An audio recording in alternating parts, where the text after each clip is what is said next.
경제는 글로벌하게 국제 경제를 심층 분석하는 코너입니다. 차영주 YG경제연구소장, 고란 경제전문기자 두 분 스튜디오에 모셨습니다. 안녕하세요. 네, 안녕하세요. 안녕하십니까. 네. 네.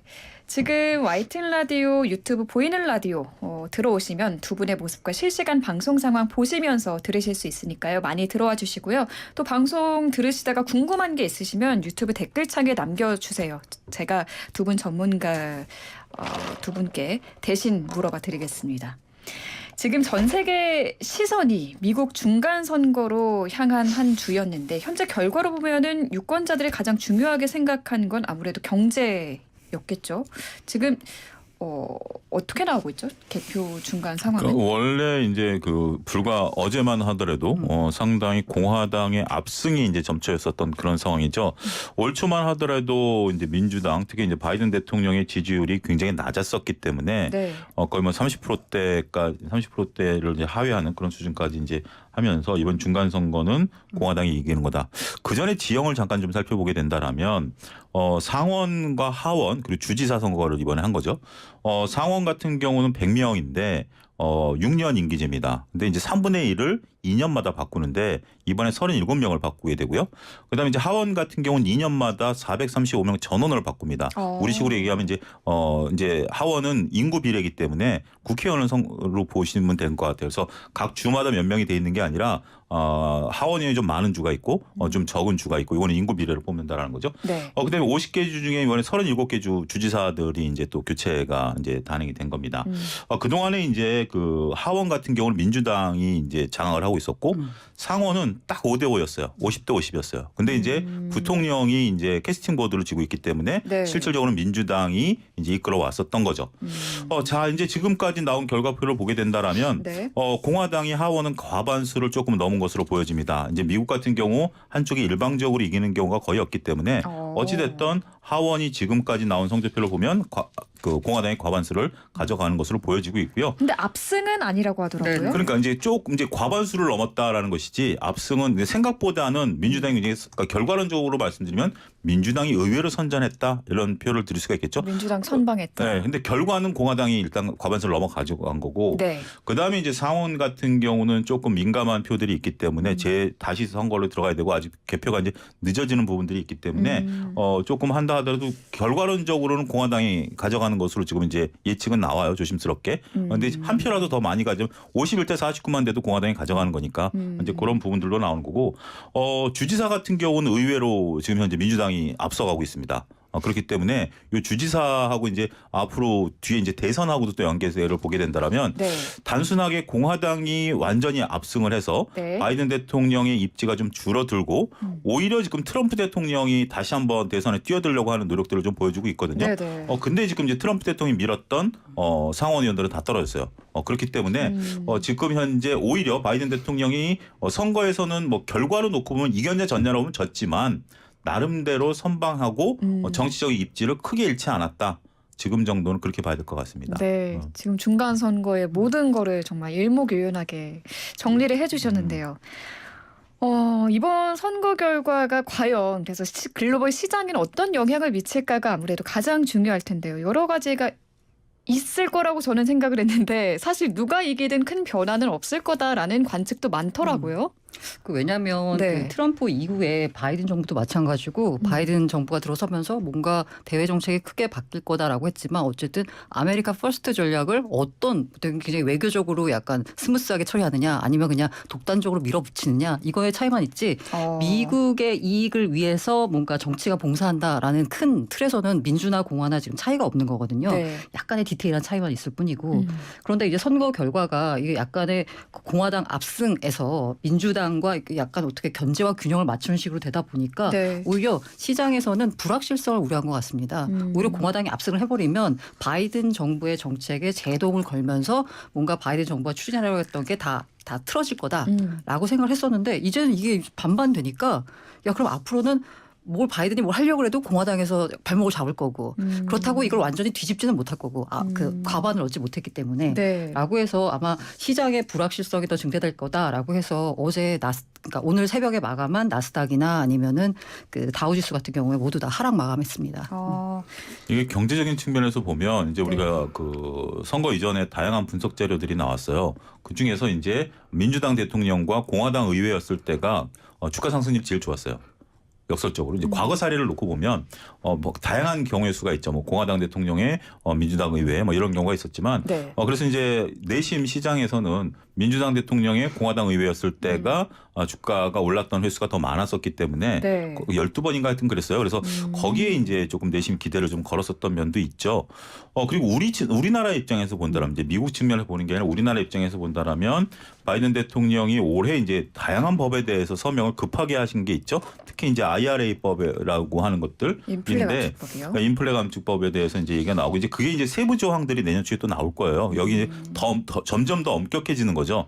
그거에 대해서 이제 우려하는 바가 있었는데 아무래도 지금 현재 고란 기자님 잘 말씀하신 것처럼 미국 의회는 네. 대외적인 정책에 있어서는 한 목소리를 내요. 그 아메리카라는 데에 대해서는 한 목소리를 내지만 네. 세부적인 부분에 들어가서 그렇다고 해서 대통령이 서명한 법을 바꿀 수는 없는데 이제 민주당이 지금 하고 있는 것이 결국 보조금, 세금을 풀어가지고 기업을 활성화시켜서 그 활성화된 것들이 다시 세금으로 들어오는 그런 것들을 보는 게 민주당 쪽의 경제적인 관점이고 공화당 같은 경우는 세금을 푸는 거에 대해서는 굉장히 조금 이렇게 거부감 같은 것들이 좀 있어요. 그래서 세부 사항들 같은 경우 오히려 공화당이 하면 지금 세금 풀어서 많은 특혜를 주고 있는 부분들이 좀 없어지거나 아니면 제동이 걸리면 우리한테는 그렇게 불리한 건 아닐 수 있다. 이렇게 좀 보는 관점들이 좀 있었죠. 근데 지금은 모르겠어요. 이제 공화당이 이제 상원까지 결과를 나타나긴 해야 되겠지만 기자님 말씀하신 것처럼 이제 서로 균형과 어떤 견제라는 부분들이 네. 절묘하게 되게 된다라면 독주는 이제 물론 결정적일 때는 캐스팅 보드를 쥐고 있는 쪽이 이기긴 하겠지만 네. 서로 간에 이제 셈법이 복잡해졌다라는 측면에 있어서 지금 일단은 자산 시장은 조금 이 상황을 좀 지켜보자 이런 식으로 한 발 좀 빼는 모습들 나타낸다라고 말씀드릴 수가 있겠죠. 한 보도에서는 미국 표심이 선택한 건 절묘한 균형이었다라고도 표현을 하더라고요. 근데 이 공화당과 민주당 둘 중에 누가 하나 압승하지 않고 비슷하게 의석을 차지하게 되면은 이게 서로 발목 잡기를 하면서 뭐 기업 규제라든지 이런 여러 정책들이 표류할 가능성이 많아지기 때문에 이거를 시장에서는 더 반긴다라는 걸로 이해를 하면 될까요? 아니죠. 그러니까 꼭 우리가 이제 나쁘게 해석할 건 없습니다. 뭐 한쪽이 뭐 49고 한쪽이 51이라고 그래서 51이 49 발목을 잡는다라고 생각하시면 안 돼요. 어떻게 보면 견제와 균형이라는 것은 49가 50, 지금 49를 갖고 있는 게 예를 들어드리면 대통령 아닙니까? 그럼 51을 설득하는 거죠. 그러면 내가 이제 서로 그 균형과 견제라는 것은 양보할 거 양보하고 저쪽 얘기도 좀 들어주고 하는 부분들이 있기 때문에 이걸 네. 나쁘게 저는 해석할 필요는 없다라고 보는 거죠. 공화당이 할 수 있는 지금 가장 발빠른 정책은 예산, 그러니까 이제 그 부채 한도라고 저는 봐요. 우리가 이제 코로나 국면에 잊고 있었던 사실이 하나 있어요. 코로나 이전만 하더라도 요맘때쯤 되면 미국의 부채 한도 얘기가 나오면서 미국 정부가 셧다운에 들어갔다. 뭐 이런 기사들 이제 기억이 나실 겁니다. 네. 뭐 여권 발급도 안 되고 뭣도 안 되고 그게 이제 예산을 점점 늘려주는 부분들인데 공화당은 그 예산을 늘리는 거에 대해서 굉장히 앞서 언급드렸지만 세금 쓰는 거에 대해서 굉장히 민감하게 반응을 해요. 근데 지금 부채 한도 거의 꽉 차 있는 상태예요. 네. 여기서부터 이제 시험대가 시작될 거라고 봐요. 이걸 늘려주는 대신 민주당에서는 또 다른 것들에 대한 것들 하는 부분들인데 큰 기조로 봐서는 네. 일단 지금 바이든 행정부가 밀어붙이는 것 중에 하나가 그 오바마 때부터 미국 내 공장을 짓게 만드는 거잖아요. 결국 미국인들의 어떤 고용을 늘린다라는 거, 세금을 늘린다라는 거기 때문에 공화당도 여기에 대해서 반대하는 건 아니에요. 그렇기 때문에 디테일한 부분들에 있어서의 미묘한 싸움은 있을 것으로 보여지지만 큰 틀이 큰 기조가 바뀌어가지고 바이든 대통령이 자신의 할 일을 못한다 이렇게 보는 거는 조금 저는 조심스럽게 말씀드리고 싶습니다. 그렇군요. 네.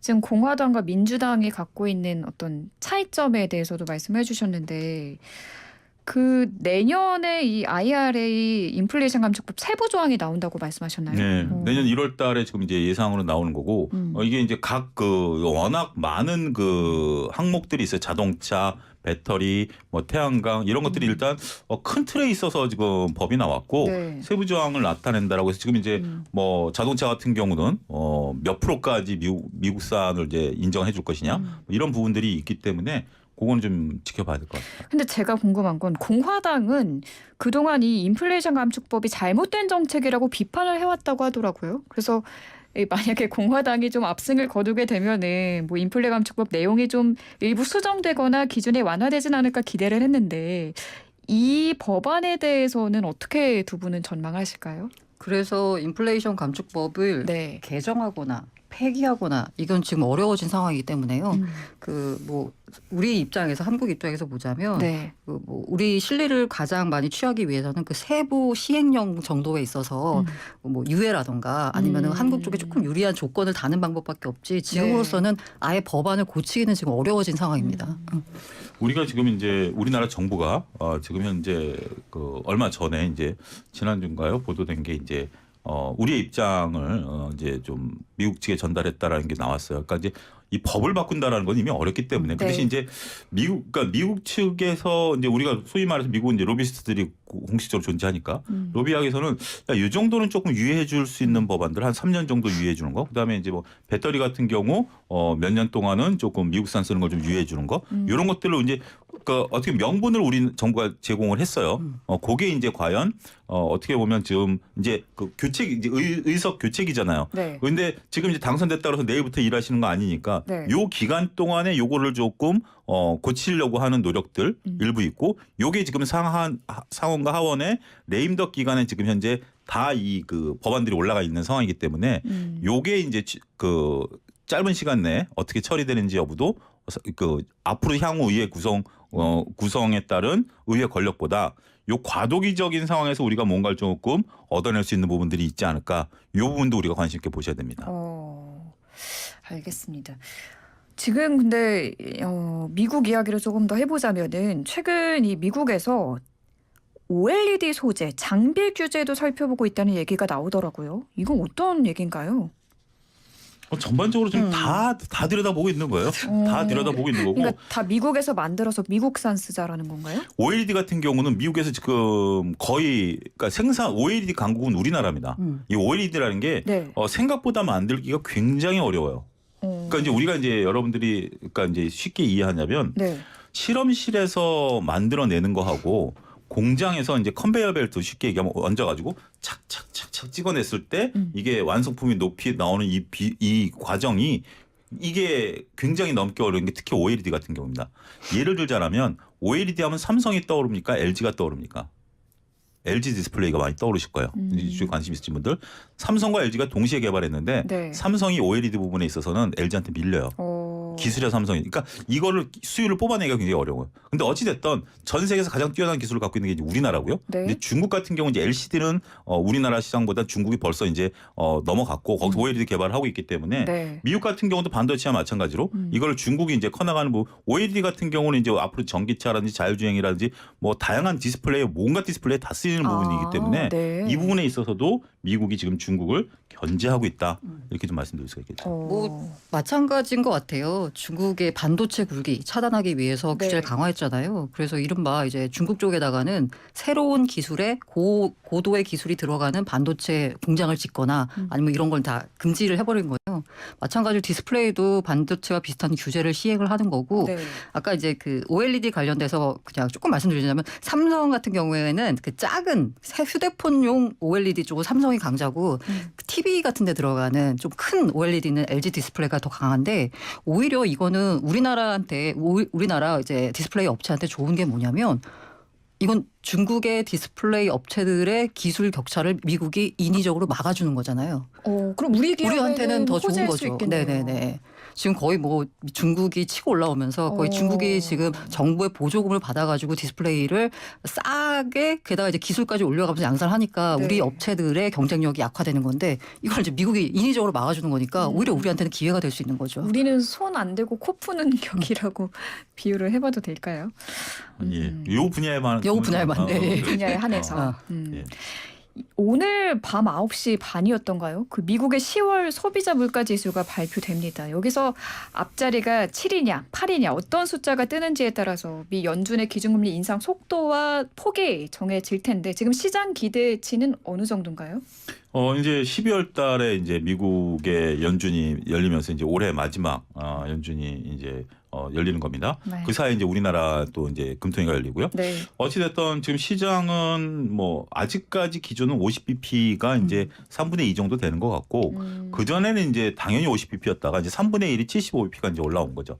말씀하신 것처럼 이게 8이냐 7이냐에 따라서 조금 분위기가 달라질 수 있는 게 과거에 얼마 전에 11월달에 지난주에 있었던 미국 연준의 회의는 베이지북을 보고 결정을 했거든요. 네. 근데 이제 그 사이에는 지금 미국의 CPI가 이게 끝입니다. 요것만 보고 이제 결정을 하는 거예요. 요것만 보고 결정을 하기 때문에 네. 물론 그 사이에 나오는 이제 디테일한 부분들 실업률 주간 단위로 나오고 하는 건데 요게 가장 큰 역할을 미치게 됩니다. 그래서 이거에 따라서 이게 조금 강경 기조면 미국 같은 경우 12월 달에 좀 더 세게 갈 수도 있고 세게 간다 함은 0.75요. 75bp, 75bp고 그렇지 않으면 현재 지금 나오고 있는 상태로 50bp. 어쨌든 파월 의장이 그런 얘기를 했죠. 이번에 11월 달에 연준 회의 이후에 점도표 스스로 얘기했잖아요. 점도표가 이번에 발표가 안 돼서 그렇지만 점도표가 발표됐다라면 금리 상승 쪽에 무게를 두고 있는 그런 의견들을 확인할 수 있었을 것이다라고 의례적으로 얘기를 했기 때문에 많은 지금 연준 위원들은 금리 상승 쪽에 아직까지는 당분간 무게 중심을 두고 있다 이렇게 보셔야 될 것 같습니다. 뭐 발표되는 CPI를 봐야 되겠지만 네. 일단 먼저 나온 4일날 발표된 고용 지표가요. 너무 또 좋게 나왔어요. 지금 그런가요? 이제 미국만 고용 시장이 지금 탄탄한 상황인 것 같아서 네. 이 고용 시장이 탄탄하면 반대로 얘기하면 인플레이션 잡기가 어렵다라는 얘기잖아요. 네네. 그래서 CPI 나와봐야 알겠지만 지금 그 연준 입장에서도 이거 쉽게 잡혀야 되는데 잡히지가 않은 상황이기 때문에 0.75%포인트 인상 또 염두를 해두고 아마 대응을 해야 될 것 같은 생각이 듭니다. 일단 CPI는 한번 지켜보시는 게 좋을 것 같아요. 렌트비 상황은 어떤가요? 미국? 일단 연초 대비해서는 거의 뭐 2배 가까이 지금 늘어나고 있는 상황이고 모든 것들이 다 올랐잖아요. 지금 이제 최근에 이제 갑자기 거론되기 시작하는 게 자동차 그 예약이 취소되기 시작했다라는 거죠. 왜냐하면 우리나라 같은 경우도 신차할 때 보통 이제 자동차 살 때 할부금융 끊잖아요. 네. 근데 이제 그 10%대까지 지금 올라왔고요. 지난번에 발표된 것들 보니까 요번에 금리 인상 되기 이전에 발표된 거 보니까 미국 같은 경우 이제 상중하로 나누면 상위 신용 등급이 있는 분이 벌써 10%, 중위권이 15%. 하위권이 20%대에 달해요. 15% 이자 내고 차를 뽑는다? 쉽지 않죠. 네. 뭐 그런 그렇겠네요. 부분들 보면 전반적으로 뭐 이런 렌트비 같은 부담들. 근데 그래도 CPI는 지금 견적에 나오고 있다라는 게 상당히 그렇군요. 근데 미국 같은 경우는 전반적으로 고용 시장이 뭐 그 너무 탄탄해요. 상위층이 아니라 하위층에서 굉장히 탄탄하다라는 점. 그리고 지난번에 말씀드렸던 것처럼 미국 사람들이 저축의 여유도 좀 생겼다라는 점 이런 것들 때문에 네. 소비가 근데 좀 바뀔 수도 있죠. 왜냐하면 또 인위적으로 지금 이제 달러 강세가 더 이상 이루어지지 않을 가능성이 이제 이번 선거 결과에 따라서 지금 이제 인위적으로 바이든 대통령이 킹달러를 유지했다라고 보는 그런 어떤 그 시각들도 꽤 있거든요. 네. 그리고 이제 그렇게 하기 위해서 전략 비축류도 풀었던 거고. 근데 이제 향후 2년 동안 선거가 없거든요. 그런 상태에서 이제 뭐 민주당이 이기든 공화당이 이기든 상관없이 벌써 이제 환율 시장은 먼저 반응하고 있죠. 더 이상 킹달러가 유지될 가능성이 좀 줄어들 수 있고 그러면 이제 결국 미국도 소비 둔화가 나타날 가능성도 있다 보는 거죠. 바이든 대통령이 킹달러를 인위적으로 눌렀나요? 인위적으로 만들었다는 그 시각들이 좀 있었던 거죠. 그냥 월가에서는. 썰이 도는 거군요. 그러니까 이제 그렇게 봐서 그래서 이제 이례적으로 킹달러라고 하면 전반적으로 그 수출 기업들이 안 좋죠. 그래서 애플 CEO가 이번에 3분기 실적 발표하면서 달러 강세 때문에 우리가 두 자릿수 영업이익률을 못 냈다 이례적으로 발표를 했잖아요. 네. 그런 부분들에 대해서 이제 이거는 어떻게 보면 좀 내피셜에 가깝지만 거의 뭐 정설처럼 선거 이후부터는 달러 강세가 좀 누그러질 가능성에 대해서 점치는 분들도 상당수 존재한다. 네, 이렇게 킹달러가 계속되면 미국 내 기업들은 수출에 불리하게 되기 수출에 때문에. 불리하죠. 근데 이제 그랬다는 인위적으로 거죠. 선거 때까지 수입 물가를 낮춰봄으로써 소비자들에게는 상대적인 체감 물가가 낮다라고 느껴지는 게 되는 효과를 볼 수 있었던 거죠. 네, 환율 이야기를 저희 2부에서 조금 더 이어가겠습니다. 1부 여기서 마무리할게요. 네, YTN 라디오 생생경제 경제는 글로벌하게 코너 2부 시작합니다. 차영주 YG경제연구소장님, 고란 경제전문기자님 두 분과 함께하고 있습니다.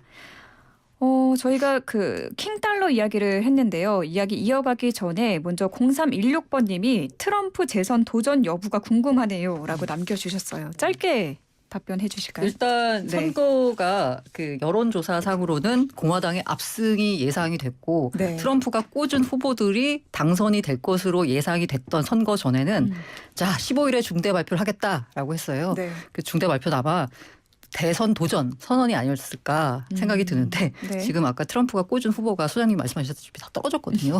그래서 이제 참모들 사이에서 일단 좀 밀어라. 그리고 이제 핵심이 되는 게 이제 조지아주거든요. 여기가 이제 트럼프가 미는 쪽이 되느냐 아니냐 결선 투표에서 그 결정되는 게 다음 달 6일입니다. 네. 그래서 일단 참모들 사이에서는 최소한 그때까지는 발표를 미뤘으면 좋겠다라는 게 참모들의 조언인데 트럼프 대통령의 대선 그건 모르죠. 출마를 네, 모르죠. 뭐 그 15일 날 선언을 할지 아니면은 뭐 미룰지 모르겠으나 일단은 아마 중대 발표는 대선 출마 선언이었을 테고 네. 지금 현재 상황으로서는 사실 트럼프 대선은 쉽지 않은 지금 상황이 됐습니다. 뚜껑을 열어보니 저도 들어오기 전에 네. 봤었던 확인했던 뉴스인데 플로리다 상원의원이 이제 공화당에서 지금 떠오르고 있습니다. 네. 콜 디센티스라는 분인데 이분이 민주당 경제후보를 19% 이상 격차로 따돌렸거든요. 네. 그래서 지금 일부 벌써 발빠른 미국 언론에서는 이제 트럼프 대통령 물론 이제 고랑 기자 말씀하신 것처럼 그런 상황이긴 하지만 이 플로리다 상원의원이 차기 공화당의 어떤 주자로 떠오를 가능성에 대해서도 언급하기 시작했다라는 점도 우리가 확인해야 될 것으로 보여집니다. 네, 트럼프 재선 도전 여부는 우리가 15일부터 해서 좀 지켜봐야 할 것 같습니다. 2181번님은 오늘 연차를 내고 YTN 라디오 생생경제 여유롭게 듣고 계신다고 하셨는데 그 미국의 달러 변동이 우리나라에 어떤 영향을 미치는지 궁금하다고 하셨어요. 지금 저희가 일부에서 그 킹달러가 조금 꺾인 모습이다라고 이야기를 해주셨는데 안 그래도 지금 보면은 원달러 환율이 조금 안정이 된 모습이거든요. 네. 이유가 뭘까요? 얼마 전까지만 지난주 이전만 하더라도 지난주까지만 하더라도 1,420~130원대에서 움직였었어요. 근데 그 전에 올라왔던 속도에 비하면 10월 말서부터 11월 초에 보면 1,420~130원대에서 머물렀다라는 게 굉장히 규칙과 주목되는 점입니다. 원래 이제 우리나라 환율을 움직이는 게 뭐 복잡한 게 단순하게 보면 달러 대비해서 움직이는 게 가장 크거든요. 네. 그 부분이 근데 이제 그동안에 달러 강세가 워낙 세게 이루어지다 보니까 우리나라 환율이 1,400원 넘을 수 있을까라고 했었는데 그냥 훌쩍 넘어버렸죠. 그렇죠. 더군다나 여기에 이제 불을 끼얹었던 게 이제 그 파운드와의 약세, 유럽의 약세 이런 것들까지 되면서 어쨌든 전 세계에서 가장 강한 달러를 갖고 있었죠. 근데 이 부분에 대해서는 아까 제가 조금 일부에서 말씀드렸던 것처럼 미국이 이거를 조금 즐기고 있다라는 측면도 일부 좀 있었어요. 왜냐하면 전반적으로 미국으로 들어가는 뭐 기름이라든지 뭐 원자재 뭐라든지 다 낮아지니까 소비자 가격이 낮아진다는 면에 있어서는 선거 때까지는 유지될 가능성을 본 거죠. 그랬던 상황이 지난주 후반부터 이번 주 들어서 우리나라 환율이 지금 1,300원대 후반까지 급속히 떨어져 버렸습니다. 네. 그게 이제 일부 보는 시각에 따라 다르긴 한데 한 가지 이제 첫 번째는 이제 그 위안화의 강세 그리고 엔화의 강세 이런 것들 때문에 떨어졌다라고 보는 시각도 있고 한편에서는 미리 이제 시장은 반응한 거죠. 어찌 됐든 선거 결과 누가 이기든지 간에 이 인위적인 상황이 해소되게 된다라면 환율이 좀 내려오지 않을까라고 봤던 것들이 급하게 반응을 한 거죠. 그렇기 때문에 지금 상황에서는 오늘 이제 약간 환율이 올라가긴 합니다만 네. 그래도 이제 1,400원까지는 아직 갈 길이 먼 상황이고 이렇게 된다라면 우리나라의 자산 시장 입장에서 보면 그렇게 나쁜 건 아니죠. 외국인들이 그동안 삼성전자를 샀었던 부분들도 충분히 이해가 가는 부분들이고 벌써 외국인들은 삼성전자가 10% 오르긴 했습니다만 환차익까지 하면 한 15% 이상 수익이 난 거거든요.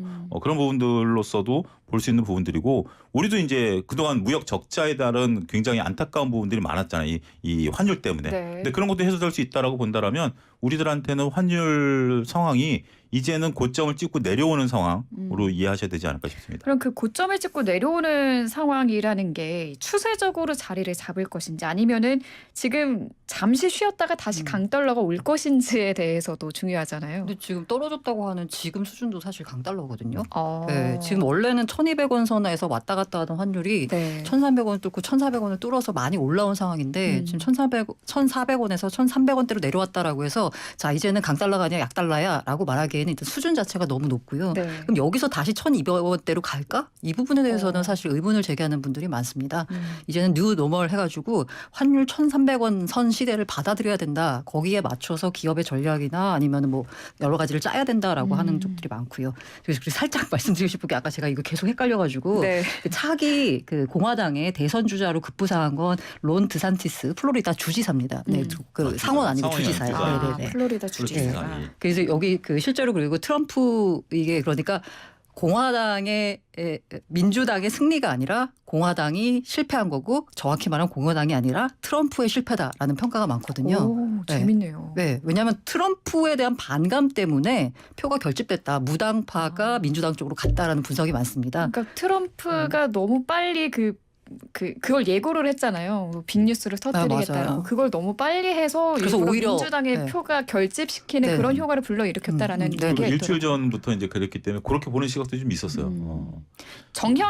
정현철님이 유튜브 보이는 라디오 댓글창에 미국 최종금리 6% 가능성이 있다고 봤는데 내년에도 금리가 계속 오르면 킹달러 현상이 다시 나타나진 않을까요? 이제 그 부분도 이제 미국 금리가 올라가게 된다라면 당연히 킹달러가 되는 부분도 있죠. 그리고 이제 다른 나라들도 같이 이제 따라 올라가는 부분들이 되는데 그것을 지금 미국이 6%대까지 금리 지금 이제 가능성이 열렸어요. 이제 5라는 숫자까지 이제 받아들이는 거고 6이라는 숫자가 우리가 불과 올 가을만 하더라도 4라는 숫자의 발작을 일으켰는데 이제 6까지 벌써 나가는 상황이에요. 그렇게 된다라면 뭐 달러 강세가 지속될 가능성은 있죠. 근데 그래서 다시 1,400원에 갈 수도 있긴 하겠지만 지금처럼 이렇게 킹달러라는 것에서 혼자 독식하는 거는 조금 완화될 가능성도 배제할 수 있다라고 보는 거죠. 네. 고란 기자님 말씀하신 것처럼 올해 이제 각 기업들의 사업 계획들 보면 네. 1,250원 정도의 평균 환율을 가지고 사업 계획을 짰었어요. 근데 지금 내년도 사업 계획 짜는 거 미리 이제 각 증권사에서 예측하는 환율을 보면 1,300원대 초반 정도로 좀 높여놓은 상황이거든요. 그런 상황들도 좀 같이 고려해 보실 필요가 있다 말씀드릴 수가 있겠습니다. 네. 지금 근데 유로화나 파운드화, 엔화도 조금 회복을 한 것 같더라고요. 그러면서 달러 힘이 빠지는데 영향을 미친 것 같습니다. 네. 전반적으로 지금 뭐 불과 초가을 상황하고는 다르죠. 그때는 모든 게 다 힘들었고 이제 네. 영국도 힘들었던 상황인데 맞아요. 그런 것들이 조금 안정세를 찾는다고 봐야 되겠죠. 네. 지금 미국 내 빅테크 기업들의 고용 감축 소식이 계속 나오더라고요. 맞아요. 지금 뭐 페이스북 모기업 메타 플랫폼의 마크 저커버그 최고 경영자는 거의 학살 수준으로 11,000명 규모의 정리해고를 발표했다고 하더라고요. 이거 힘든가요? 빅테크 같은 기업들이? 경우는 그렇죠. 이제 우리가 앞서 지금 뭐 미국 고용이 굉장히 탄탄하다라고 얘기를 했는데 이거는 네. 평균 고용이고요. 또 한 가지 미국 지표를 보게 된다면 이제 고용이 늘어나면 그 다음에 봐야 되는 게 평균 임금의 상승이거든요. 근데 이 부분은 꿈쩍을 안 해요. 평균 임금은 거의 뭐 꿈쩍을 안 하고 고용이 늘어나고 있다라고 보면 고용의 질 자체가 그렇게 좋은 것은 아니죠. 근데 어쨌든 우리가 그 효과를 봤을 때 상위 계층이 내가 고용을 잃을 때 충격보다 하위 계층에 있는 분들이 고용을 유지할 때 얻는 효능이 더 크죠. 그렇죠. 내가 뭐 1,000만 원 받다가 갑자기 1,000만 원을 못 받으면 그래도 어느 정도 버티는 기간이 있잖아요. 근데 내가 아무것도 못 벌다가 100만 원이라도 받으면 나한테 효용은 늘어나고 소비가 늘어나는 거죠. 지금 미국 경제가 그런 상황이다라고 예를 들어줄 수 있는 거예요. 그러니까 이제 전반적으로 봤을 때 고용이 늘어나지만 평균 임금이 안 늘어난다라면 중하위권에 있으신 분들의 고용이 늘어나고 있는 걸로 봐야 되거든요. 근데 이제 그 우리가 소위 말하는 빅테크 기업들 같은 경우 이제 상위권에 있는 분들이라고 보면 그동안에 빅테크 기업이 수많은 이제 인력 풀들을 이제 땡겨 왔었던 부분들이죠. 그런 부분들인데 결국 이런 쪽들에 대한 향후 전망이 불투명해지고 고용을 유지하는 데 대한 막대한 어떤 이제는 비용이라는 개념이 들어가죠. 금리가 올라가니까. 네. 그런 개념들이 들어가다 보니까 많은 더군다나 우리가 이제 돈의 값어치라는 것이 상대적으로 낮았을 때는 다양한 사업들을 벌일 수 있는 기회들이 있었지만 이제 그게 시간이 지나도 별 성과가 안 나타난다라면 줄여야죠. 그런 부분들 보면 이제 그쪽에서는 지금 이번에 네이버 3분기 실적도 나오면 1분기부터 여전히 지금 뭐 임금이 계속 올라요 분기마다 이런 것들이 부담이 가중되고 있다고 봐야 되겠죠. 네. 지금 중국 얘기도 좀 해볼게요. 중국이 코로나19 방역을 완화할 수 있다는 관측이 나왔거든요. 중국 증시는 이번 주에 상승세를 보였는데 이 영향이 있는 걸까요? 이번 주 상승세였나요? 좀 바닥 이제 홍콩 증시로 홍콩으로 보면, 보자면 지난주에 많이 올랐고 네. 사실 이번 주는 좀 그냥 좀 약간 약세 아니었나요? 네. 이게 아까 제로 그 이른바 이제 그 제로 코로나 네. 이것 때문에 그 인민들의 지금 불만이 지금 목전까지 다 다른 상황이거든요. 야, 이거 죽겠다.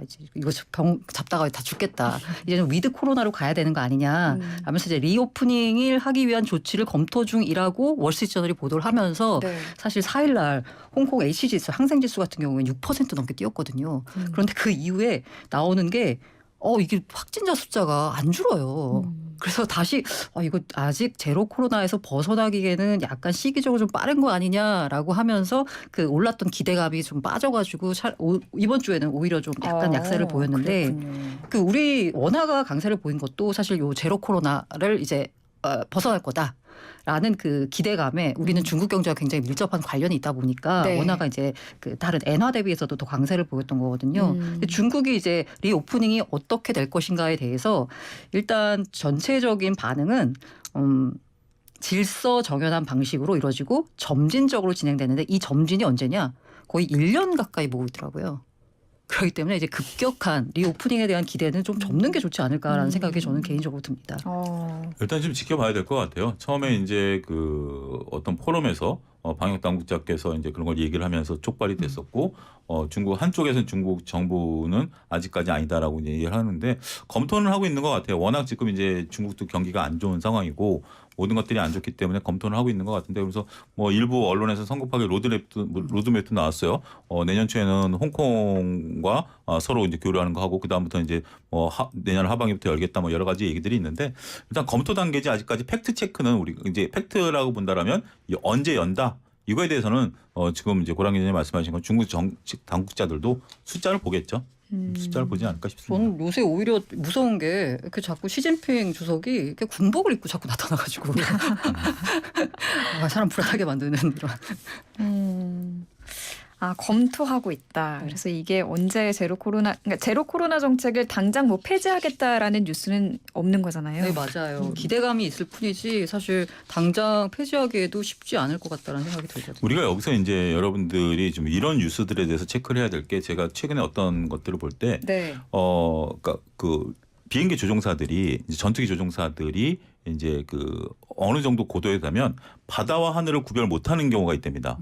이게 막 돌다 보면 똑같이 이제 푸른빛이기 때문에 그럴 때 그들은 훈련을 받을 때 계기판을 보라라고 훈련을 받는데요. 그래서 내 생각은 이게 바다인 것 같아도 계기판이 이게 하늘이다 표시하면 그걸 믿고 가라는 거예요.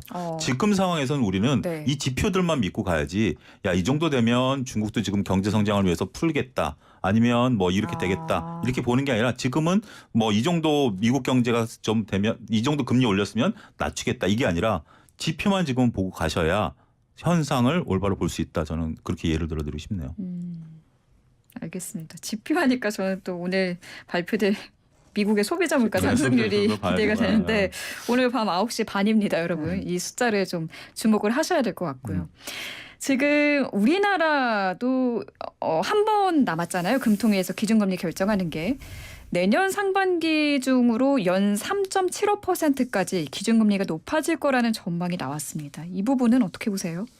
이게 한국금융연구원에서 전망치였나요? 거기서 나왔는데 뭐 충분히 가능한 숫자라고 봅니다. 왜냐하면 연준의 금리 인상 속도가 지금 뭐 아까 6% 말까지 나온 상황에서 우리만 안 올릴 수 없거든요. 대충 1%포인트를 넘어가면 그때부터는 자본 유출을 우려해야 된다라고 이제 평가를 하고 있기 때문에 금리 차가요. 네, 금리 차를 어쨌든 간에 너무 벌어지지 않도록 우리도 올릴 수밖에 없는데 항상 우리 한국은행이 금리를 올리려고 할 때 고민은 항상 나오는 가계부채죠. 네. 너무 심각한 지금 상황 수준이라서 네. 뭐 여러 가지 고민이 많겠지만 어쨌든 미국 그 굉장히 유명한 말씀하셨잖아요. 이창용 총재가 정부로부터는 독립돼 있지만 미 연준으로부터는 독립돼 있지 않다라고 한국은행의 통화 정책이라고 해서 미국 연준의 금리 인상 속도를 봐야 되겠지만 지금 현재 예상되는 속도로 봤을 때는 우리 한국은행도 금리를 올리지 않을 수 없다. 얼마나 올릴까요? 인상폭 어느 정도로 예상을 하시나요? 글쎄요, 이제 그거는 지금 예측이 어려운 게 지금 네. 단순하게 가계부채도 있지만 한쪽에서는 또 다양한 또 채권 시장의 불안감들도 존재하고 있는 상태거든요. 네. 그런 상태에서 이거를 이제 제가 항상 얘기하지만 지금 한국은행 총재께서 역대 어느 한국은행 총재보다 가장 머리가 아프실 것 같아요. 자신의 소신과 처음에 이제 취임하셨을 때는 난 네. 연준과 그렇게 연준을 따라하지 않고 나는 물가 안정에 집중을 하겠다라고 말씀하셨지만 상황이 지금 뭐 그렇게 혼자 독야청청할 수 있게 놔두는 상황이 아니잖아요.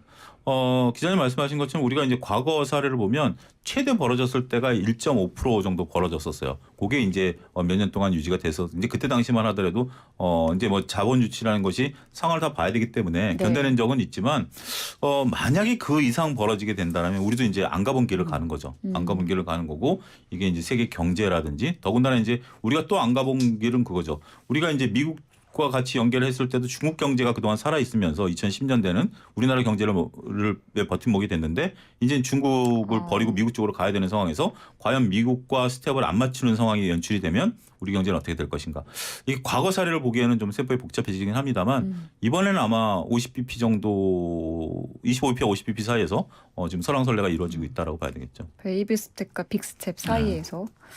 아, 근데 지금 뭐 대출 받아서 집 사신 분들은 금리가 너무 올라서 곡소리가 진짜 곳곳에서 나고 있는데 또 한 번 올리게 되면 이거 어떻게 감당을 하나요? 그러니까요. 혹시 막차 연끌로 타신 분들은 와 진짜 막차로 탔는데 금리 오르는 거는 그래도 집값이 버텨주면 그래 내가 참자 이렇게 하는데 네. 이제는 집값이 떨어져서 정리를 해도 오히려 마이너스가 되는 상황이 펼쳐지니까 이자 감당이 안 돼서 그럼 팔아버리자라고 하는데 팔리지도 않고 그렇다고 팔고 싶어서 급매로 내놓으면 그 매도 가격이 내 부채를 감당하지도 못하는 수준이 되니까 네. 정말 많이 힘드실 것 같아요.